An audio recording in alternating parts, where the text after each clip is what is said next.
لو فكرنا كده في البروجكت جيرني، يعني ايه البروجكت؟ رحله المشروع بتتحرك منين لفين؟ هنسيب اول واحده كده هقول لكم عليها في الاخر. خلينا نبدا من الانيشيشن او من الانيشيتنج. في داتا عندي، ايه هي الداتا؟ مستندات المشروع، اللوح، المواصفات، الشروط، وات ايفر. دي داتا بتاخدها تذاكرها تعمل منها بلان تنفذ بيه. تدخل على تنفيذ البلان وانت بتنفذ، بتاخد بقى قرايات. انا بنفذ صح بمعدلات كويسه، بمعدلات وحشه، بتكاليف عاليه، بتكاليف منخفضه، عفوا.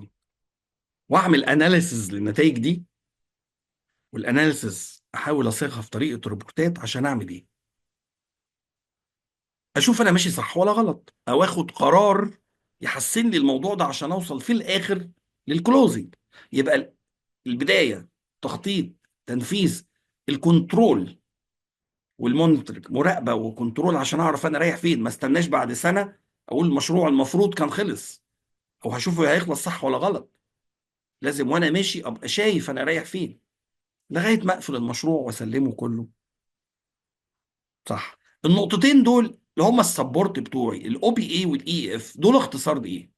اورجانيزيشن بروسيس اسيتس.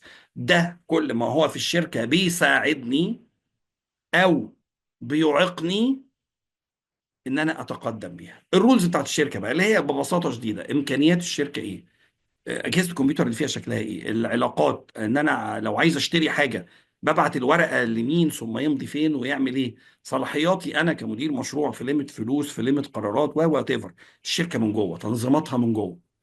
طب الاي اف، الحاجات المؤثره الخارجيه.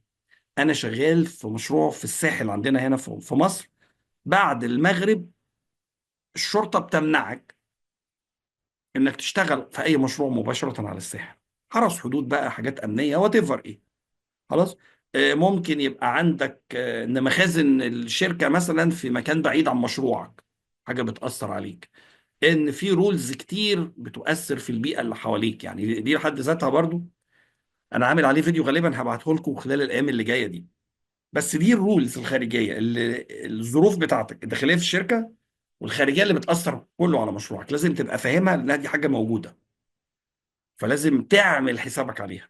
قد لا تستطيع تغييرها، مش هتروح تغير قانون بتاع جمارك ولا كارتات طريق ولا مثلا تنقل مخازن الشركة جنب موقعك وتفر. بتاخد ده وتفهمه كويس، تبتدي تمانج مع داتا المشروع. عايز اوصل لايه من هنا؟ ان ده كله من اول ما تقول لي انيشيتنج لغايه الكنترولنج وتسلم مشروعك، انت بتتعامل مع الستيك هولدرز. مين الستيك هولدرز؟ المعنيين بالمشروع. من اول الداتا بيشرحها لك الناس بتاعت التندر، البلاننج بتخطط مع زمايلك في الادارات، بتنفذ مع الاستاف بتاعك والمقاولين بتوعك في الاكسكيوتنج، تعمل مونتورنج وكنترول، عندك بلاننج وعندك كوست كنترول وعندك كونتراكت كنترول وعندك حاجات كتيره قوي تشوف انت رايح بيها فين. كل دول ستيك هولدرز معاك عشان توصل لايه في الاخر؟ للبنفيت في الكلوزنج. صحيح هنا برضو في مرحله حابب اقول لكم عليها. وارد جدا لما اجي اشتغل كده واوصل لهنا في الريبورت الاقي ان انا ما حققتش النتائج او في حاجات عايز اعدلها، فلازم ارجع اعمل ايه؟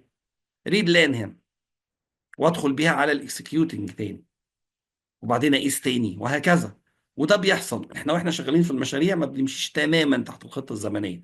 افتراضاتنا وتوقعاتنا مش بتتحط بالظبط، بتتغير، وبناء عليه بنضطر نعمل اللفه دي تاني. اللي ممكن في اللحظه دي انك تستعين بالتوب مانجمنت، ادارات الشركه. لو لقيت ان الامكانيات عندك بتاعت اللفه دي او بتاعت المرحله دي مش قادر تحقق منها النتائج اللي تعمل لك كلوزنج للمشروع كويس، بتستعين بالتوب مانجمنت يدعموك بستاف، بخبرات، بادوات، بماتيريال، وات ايفر.